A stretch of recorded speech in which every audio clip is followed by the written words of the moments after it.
Every morning, without fail, just before the sun fully rises and before I've even had a chance to sip my coffee, I'm jolted awake by this deafening, obnoxious roar, like a chainsaw crossed with a lawnmower on steroids. It's not construction, not landscaping, not even some kid messing around. It's her, Karen, the self-proclaimed ruler of the neighborhood, riding her neon pink ATV across my backyard, like she's revving up for the suburban Grand Prix. Now I know what you're thinking. Maybe it's a public path. Maybe she's just taking a shortcut. That's what I thought at first too. I figured it was some weird fluke, like she got lost or took a wrong turn. But no, this was deliberate. It started small. Once, maybe twice. But within a week it was daily. And then, like clockwork, she made it part of her routine. Barreling through my private property every single morning, like it was her God-given right. And the thing is, I don't even live in the HOA. My house sits just on the edge of the community border. My property? Completely private. Not shared, not common use, not subject to their little rulebook. And yet every morning there she was. Same ATV, same smug attitude, same ridiculous helmet that made her look like a bobblehead with a superiority complex. She didn't wave, didn't slow down, didn't apologize. Just revved up her little four-wheeled chariot and tore through my land like she was late to a PTA meeting. I remember one morning I stood out on the deck, just in disbelief. She made eye contact with me, and had the audacity to raise her hand in this condescending little wave, like I was the one out of line for standing on my own porch. That's when I knew this wasn't some misunderstanding. This was Karen being Karen. And for her, being Karen meant the rules were more like suggestions. Suggestions that applied to everyone but her. At first, I didn't confront her. I'll admit it. I was too stunned. I mean, who just drives across someone else's land like that and acts like it's normal? I tried to rationalize it. Maybe she really thought the trail was public. Maybe she misunderstood where the HOA ends. But day after day, tire tracks kept showing up in my yard. Ruts in the grass, mud splatter on my fence. One morning, I caught her mid-ride and stepped off the porch to wave her down, thinking if I just talked to her, just explained, it would clear things up. She saw me standing there, walked her ATV right up to me, and I kid you not, she revved the engine, like she was daring me to say something. I raised my voice over the engine and asked her, flat out, "Why are you cutting across my property?" And with that same level of HOA-induced delusion, she actually said, "This is an HOA-maintained trail. I have every right to be here," like it was settled law, like she was reciting scripture. I told her calmly, "I'm not part of the HOA. This is my private land."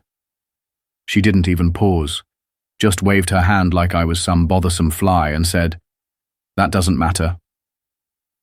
All paths in this neighborhood are under HOA jurisdiction." Then she gunned it and sped off, kicking dust and grass into my face like some kind of cartoon villain. I stood there stunned, mouth slightly open, wondering how on earth someone can be that confident and that wrong at the same time. The audacity was almost impressive. Almost. After that, it became a daily standoff. Each time she passed through, I was there. Sometimes on the porch, sometimes in the yard. I'd try again and again to explain she wasn't allowed to do this, that it was trespassing, that she was damaging my land. But Karen, she always had an answer, always had a justification. The HOA rules say I can. This land has always been open for community access. You're just bitter because you don't own an ATV. I started to realize it wasn't about misunderstanding. It was about control. She genuinely believed she had power over me, over the neighborhood, over the very concept of land ownership. She saw herself as the sheriff, the gatekeeper, the final word. It was like trying to debate a traffic ticket with someone who wrote their own driver's manual. No matter how logically I laid it out, she'd twist it around and make herself the victim. Every time. And it wasn't just the intrusion, it was the way she did it. Loud, flashy, like she wanted me to see her. Wanted me to know she was cutting across my land and there was nothing I could do about it. And honestly, that made it personal. It went from an annoyance to a full-blown power struggle, a battle of wills. One I didn't start, but one I was absolutely ready to finish. Then came the morning everything changed. It had rained hard the night before, one of those slow, soaking rains that turns solid ground into a swamp. I wasn't expecting much that day, just a quiet morning with coffee and maybe a break from the daily ATV madness. But of course, I underestimated Karen. Like clockwork, I heard that now familiar engine roar echo across the street. She hadn't even hesitated. She came barreling down the side path, straight toward my property, full speed ahead like the mud wasn't even a concern. And I remember thinking, she's going to regret this. And oh boy, did she ever. As soon as her ATV hit that soft stretch of ground, it was like watching a movie in slow motion. The wheels spun out, mud sprayed in every direction. Then the whole thing just sank. This deep, wet squelch as her precious neon-pink ATV sunk nearly halfway into the ground like it was being swallowed alive. For a second, there was silence. Just the soft hum of the engine choking on mud and Karen sitting there, frozen, as if her brain hadn't caught up to reality yet. Then came the flailing. She tried rocking it back and forth, revving the engine like brute force would magically free her. She leaned off the side, trying to push it while keeping one foot on the pedal, like she was trying to perform some ATV gymnastics. It was tragic and hilarious all at once. I stood on my porch, arms crossed, just watching. She finally spotted me and immediately pointed like I was the villain in some HOA horror story. "This is your fault," she yelled, helmet still wobbling on her head. I raised an eyebrow and calmly asked, "How is this my fault?" Her answer, "You should have put up a sign." I actually laughed out loud. A sign? What was I supposed to write? "Hey Karen, please don't drive your plastic Tonka toy through my backyard." I told her straight. She already knew it was private property. She'd been told dozens of times. Signs weren't the issue, her entitlement was. But the best part? She then demanded I help her push it out. Actually demanded it. Like I was her unpaid mud extraction assistant. When I refused, she huffed, stomped her foot, and said she was calling the HOA. I reminded her again that they had zero authority over my property. That little fact never seemed to sink in. She made a whole show of pulling out her phone, angrily tapping at the screen like she was summoning backup. But then, instead of waiting for help, she stormed off on foot, leaving the ATV behind like a wounded soldier abandoned on the battlefield. I stood there for a moment, debating whether to call a tow company myself, just to see the look on her face when she had to pay. But honestly, watching her walk off in a muddy tantrum was enough. Hours later, she came back, with reinforcements. This time she brought her husband, poor guy. He looked exhausted, like someone who had lost every single argument in the last decade. He didn't say a word to me, just walked straight into the mud, sighed heavily, and started helping her pull the ATV free while she stood beside him, barking complaints about disrespectful neighbors and how this community is going downhill. It was surreal, like I wasn't even standing there, just some background character in her little HOA drama. But I wasn't about to stay a background character much longer. After that muddy fiasco, I decided I was done playing defense. I was tired of waiting for her next move, tired of the yelling, the engine noise, the denial of basic property boundaries. So I took a trip to the HOA office, figured if she respected their word so much, maybe they could knock some sense into her. The office was tucked away in this little corner building, almost like it didn't want to be found. Inside, a group of board members were pretending to look busy, papers shuffling, heads nodding like they were all running some HOA version of the Pentagon. I walked in, laid it all out. The daily trespassing, the ATV, the mud, the confrontation, everything. At first, they just kind of blinked at me. Then they started exchanging looks. One of them, a guy named Chad, button-down shirt, HOA badge, way too much gel in his hair, cleared his throat awkwardly. Yeah, we can't really do much about her. I frowned. She's trespassing on private property. Another board member, a woman who looked like she'd aged 10 years in a month, sighed and said, "She does this to everyone. We've warned her before. She doesn't care." I couldn't believe what I was hearing. They knew. They all knew. And yet here she was, still wreaking havoc like she owned the place. So I asked, "That's it? She just gets to do whatever she wants?" Chad shrugged. "She's persistent." Persistent. That was the understatement of the year. But then, as I was heading out, Chad caught up with me. His whole tone shifted. He leaned in and said, "Listen, if you really want to get her to stop, you got to play her game. She thinks the HOA rules protect her, but they don't. If you push her hard enough, she'll break them without realizing it." I wasn't sure what to make of that at first. Sounded like cryptic spy advice. But the more I thought about it, the more it made sense. So the next morning, when I heard her ATV rumble to life again, I didn't stand on the porch and shout. I didn't wave or warn or argue. I did exactly what Chad hinted at. I played her game. She believed the paths were HOA property. She claimed everything was open access.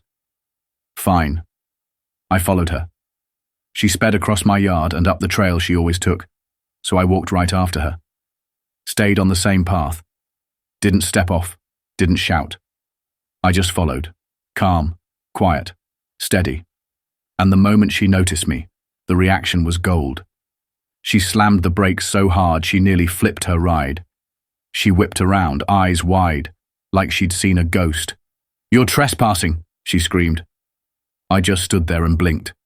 "I'm trespassing?" She pointed a perfectly manicured finger at me like she was calling in an airstrike. "This is private property," she shrieked. Oh, now it's private. The mental gymnastics were Olympic level. I smiled and said, "So which is it? Public trail or private property?" Her face went red, then purple, then some unholy mix of both. She fumbled for her phone. "I'm calling the cops." And for once, I couldn't wait. I stood there calmly while she scrambled with her phone, hands shaking more from fury than fear. I didn't say a word. I just waited, because I already knew how this was going to go. Karen, queen of the HOA and self-appointed sheriff of suburban America, was about to learn a very harsh lesson about what happens when you treat private property like your own personal playground. And sure enough, 10 minutes later, a patrol car came rolling up the street. Lights off. No rush.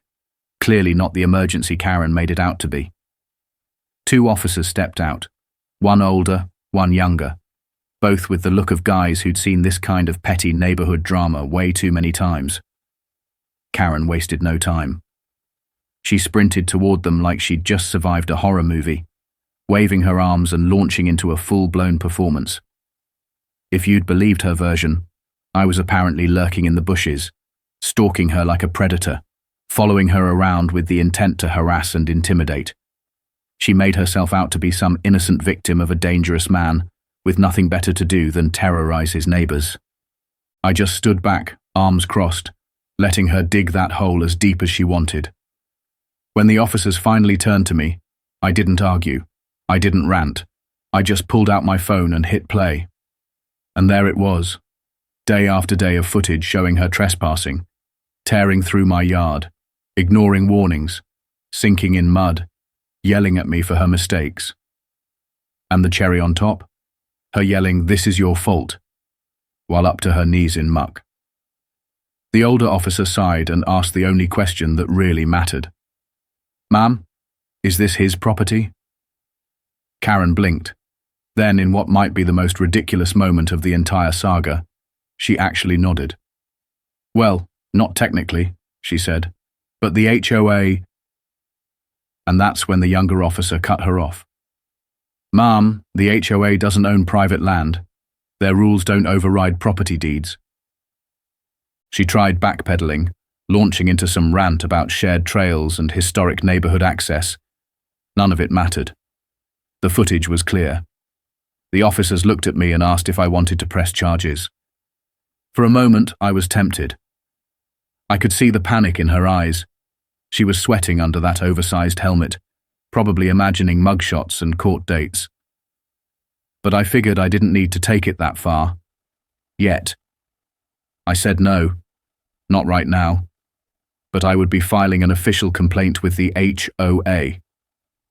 Karen looked like she was going to explode. The officers gave her a warning and left. And for the first time in weeks, she walked away without a single word.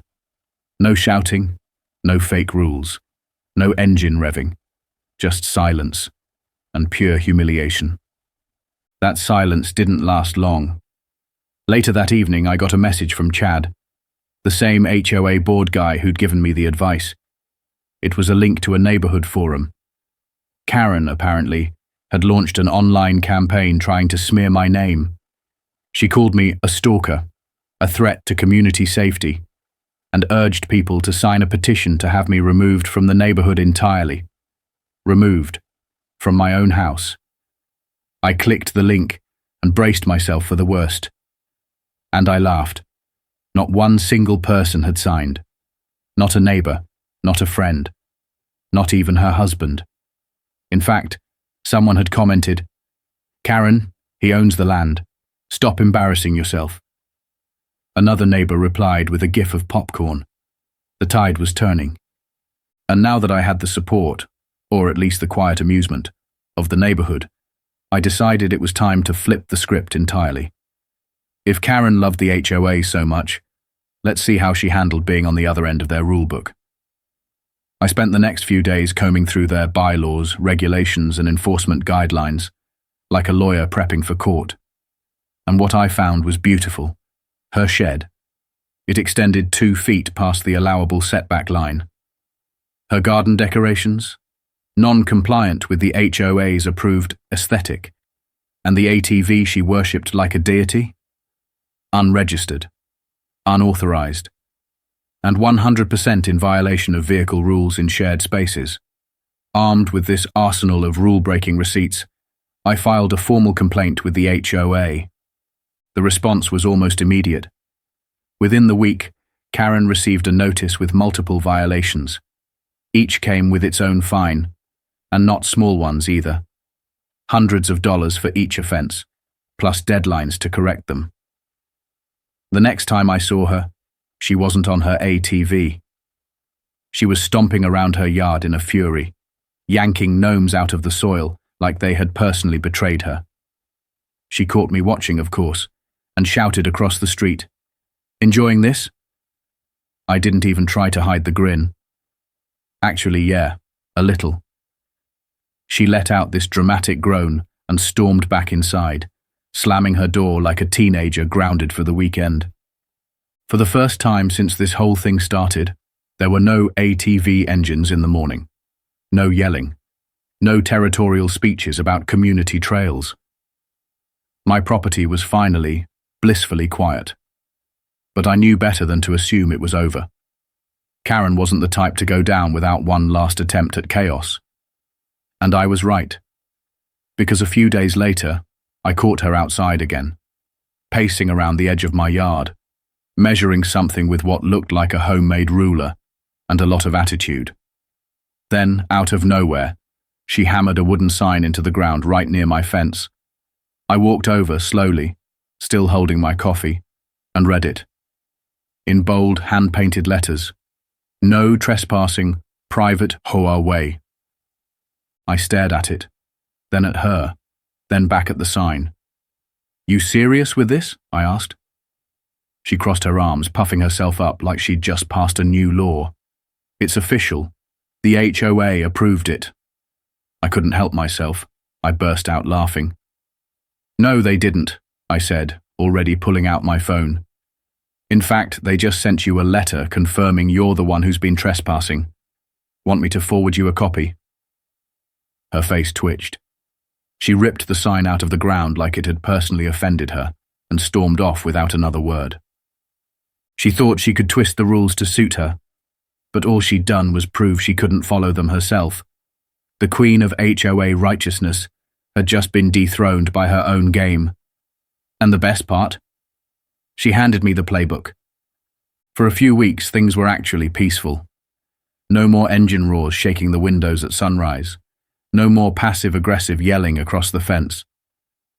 Karen had gone quiet, suspiciously quiet. I knew she wasn't the kind to just roll over and accept defeat. Not after getting hit with multiple HOA violations and having the entire neighborhood finally see through her nonsense. That kind of ego doesn't vanish. It just hides until it finds a new way to make trouble. And sure enough, one crisp morning, I got a knock at the door. I opened it to find a city zoning official standing there, clipboard in hand, completely neutral expression on his face. Good morning, he said. Are you aware there's been a zoning complaint filed against your property? I stared at him for a second, waiting for the punchline. A what now? He handed me a formal notice. According to the complaint, a portion of my backyard, specifically the side that Karen had driven across for weeks, was allegedly extending onto HOA-maintained land. It was such a ridiculous accusation, I almost laughed right then and there. But the official wasn't joking. He told me they'd be doing a review to verify property lines. I told him no problem. I had the deed, the original survey, the whole paper trail. He nodded, said it was probably just a formality, and admitted with a small sigh that mine wasn't the only house in the neighborhood suddenly getting these anonymous zoning complaints. Let me guess, Karen. I handed over my documentation, and a couple days later, the same zoning official returned with an update. He confirmed, just as I already knew, that my property line was exactly where it was supposed to be. No encroachment. No violations. My backyard was 100% legit. But then the guy said something that made me pause. Funny thing, he added, flipping through his notes. While reviewing your neighbor's adjacent property, we actually found something interesting. I raised an eyebrow. Go on. He explained that during the review, they discovered Karen's fence and her precious oversized shed, both extended 2 full feet into public land she had no claim to. I blinked. You're telling me Karen, the same woman who spent months screaming about HOA bylaws, property rights and neighborhood standards, has been breaking city zoning laws this entire time? Looks like it, he said, tapping his clipboard. And it's not a minor violation. It took everything in me not to laugh in his face. The irony was too perfect. The woman who built her identity on rules and order was now on the hook for a very real, very costly zoning infraction. A few days after that, another official showed up, this time with a formal notice of violation addressed to Karen. She had 2 options: pay to move her shed and fence back within the correct boundaries, or face escalating fines for every day she refused to comply. And because she ignored the first notice, probably thinking she could argue her way out of it like she always did, she was now facing an additional fine for non-compliance. Classic Karen. When the workers finally arrived to start the teardown, I watched from my porch as she stomped around her yard, arms flailing, yelling at everyone like it was their fault she couldn't measure her own property line. She looked like she was directing a hostage rescue operation, barking orders at guys who were just there to do their jobs. At one point she caught me watching, locked eyes with me across the fence and snapped, "Happy now?" I took a sip of my coffee and smiled. Absolutely. The weeks that followed were oddly quiet. Karen avoided me like I was radioactive, No ATV, no yelling, no surprise HOA rule citations. Just the occasional death glare from across the street when she thought I wasn't looking. But the damage was already done. The neighborhood had turned on her. Even the HOA board, the same group she used to boss around like unpaid interns, wanted nothing to do with her anymore. She'd embarrassed them, wasted their time, and dragged them into a personal vendetta that backfired hard. It was only a matter of time before the pressure finally cracked her. And sure enough, one afternoon, I saw it. The unmistakable "for sale" sign staked into her front lawn. I stared at it for a long moment, just to make sure it was real. She wasn't bluffing. She was done.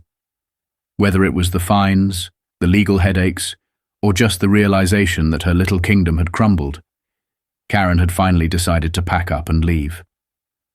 Within a month, she was gone. No farewell party, no goodbye notes, no passive-aggressive lawn signs left behind.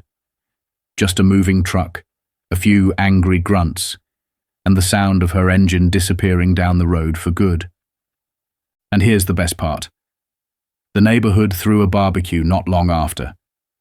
It wasn't officially a celebration of her departure, but let's just say the timing wasn't subtle. Burgers, drinks, music, everyone came out, even people I'd never seen before. And right there in the middle of it all was Chad, the HOA board member, holding a cold drink and grinning like a man who'd just deleted 30 unread complaint emails. He raised his glass toward me and said, "Neighborhood's been a lot quieter lately, huh?" I clinked my cup against his and said, "Like a dream." That should have been the end. And for a while, it was. Days turned into weeks, and my backyard stayed tire track free. No drama, no shouting matches, no surprise zoning audits, just peace. But then, one morning, I saw a moving truck back into Karen's old driveway. My stomach did this weird little flip. Please don't let it be her. Please don't let her come back. A woman stepped out of the truck and stretched, taking in the front of the house with that new homeowner excitement. I watched her from my porch, half expecting a familiar screech or HOA badge. Then she looked over, saw me, and waved. I walked across the street, cautiously optimistic, and said, "Hey, welcome to the neighborhood." She smiled. "Thanks, just moved in. My name's Karen." I froze. She saw my face and immediately laughed. "Don't worry, not that kind of Karen." I exhaled, smiling. "You have no idea how happy I am to hear that." Maybe this one would come without an ATV and a list of fake rules. Maybe, just maybe, the real peace was finally here to stay.